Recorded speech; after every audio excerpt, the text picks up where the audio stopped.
Qu'est-ce que j'apporte aux gens? Déjà une écoute. La plupart des gens que j'accueille, ils me disent qu'ils n'ont jamais été écoutés comme ça. Il y a vraiment quelque chose où j'écoute les gens à 100% dans ce qu'ils m'apportent. Et à travers de ce qu'ils me disent, en écoutant vraiment, je peux vraiment accéder à la problématique, à ce qu'il y a au plus profond d'eux. Et ce qui encourage la personne aussi à accéder elle-même à des souvenirs ou à l'envie de parler plus profondément d'elle, très rapidement. Ça, voilà, c'est déjà la première chose.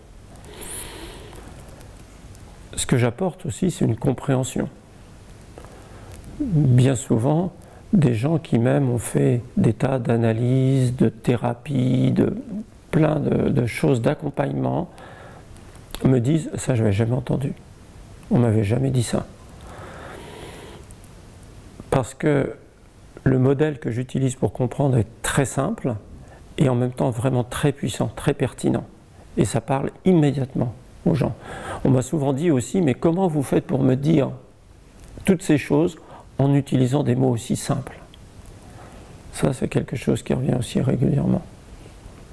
Ce qui fonctionne dans la libération, c'est que la personne prend conscience déjà de sa prison, très précisément, très profondément. Et une fois que ça a parlé à la personne, ça lui parle intellectuellement au départ. Et dans un second temps, quand on commence le travail, il y a une compréhension viscérale qui se fait. Il y a quelque chose de très profond qui se met en œuvre, qui fait que la personne accède vraiment à la dureté de sa prison, au fait que sa prison a été vraiment hermétique. Et plus la personne prend conscience de ça, plus elle commence déjà à se libérer.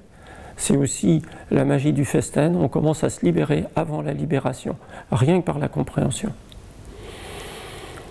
Cette libération, elle va advenir parce que chacun peut accéder précisément à chacun de ses problèmes et libérer chacun de ses problèmes très concrètement.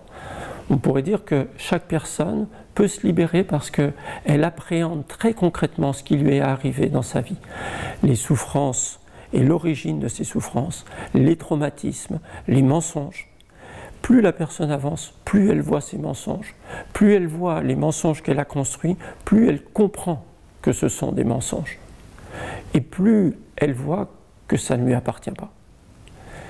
Plus elle voit que ça ne lui appartient pas, plus elle peut envisager de le rendre.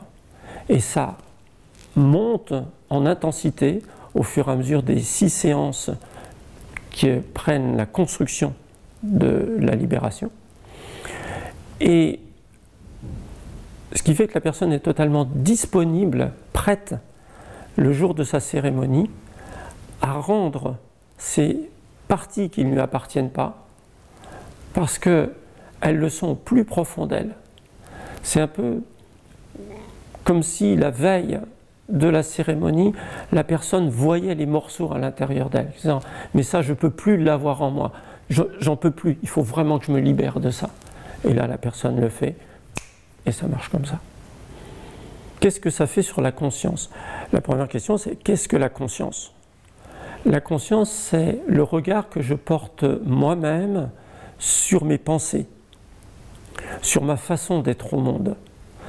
Et bien souvent, tant qu'on n'a pas fait de travail sur soi, on n'est pas conscient d'avoir des pensées orientées. On n'est pas conscient de véhiculer des pensées dans un certain registre, dans une certaine direction. Faire un travail de compréhension de soi, c'est comprendre des patterns, c'est-à-dire comprendre des façons de fonctionner, des façons de penser et qui sont, bien sûr pour les gens qui viennent me voir, des fonctionnements de souffrance, de répétition de la souffrance.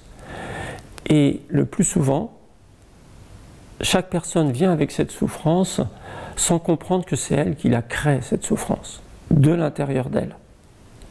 Monter en conscience, c'est monter dans cette conscience-là, que c'est moi qui crée ma propre souffrance, tout simplement parce que je fonde ma vie sur des mensonges.